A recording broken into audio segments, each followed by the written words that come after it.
എന്നോട് ചെയ്തിട്ടുള്ള കാര്യങ്ങൾ മരിച്ചാലും എനിക്ക് മറക്കാൻ പറ്റില്ല, അത്രമാത്രം അവൾ എന്നെ വേദനിപ്പിച്ചിട്ടുണ്ട്. ഇങ്ങനെ പറയുന്നവരെ കേട്ടിട്ടുണ്ടോ? പക, വിദ്വേഷം, അസൂയ, സങ്കടം ഇതെല്ലാം ഇടാൻ വേണ്ടിയിട്ടുള്ള ചവറ്റുകുട്ടയാണോ നിങ്ങളുടെ മനസ്സ്? ഒരിക്കലുമില്ല.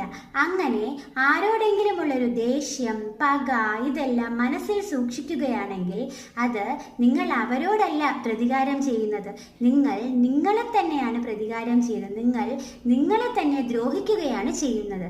അതിനെന്താ ചെയ്യേണ്ടേ? നിങ്ങൾക്ക് ചെയ്യാൻ പറ്റുന്ന കാര്യം നിങ്ങൾ അവരെ ക്ഷമിക്കുക എന്നതാണ്. ക്ഷമിക്കുക എന്നാൽ മറക്കുക എന്നല്ല. നിങ്ങൾ അവരോട് ക്ഷമിക്കുമ്പോൾ നിങ്ങളുടെ മനസ്സ് ശാന്തമാകുന്നു. നിങ്ങൾ ജീവിക്കുന്നത് ശാന്തിക്കും സമാധാനത്തിനും വേണ്ടിയല്ലേ? എന്തിനാ വെറുതെ നിങ്ങളുടെ മനസ്സ് മലിനമാക്കുന്നത്?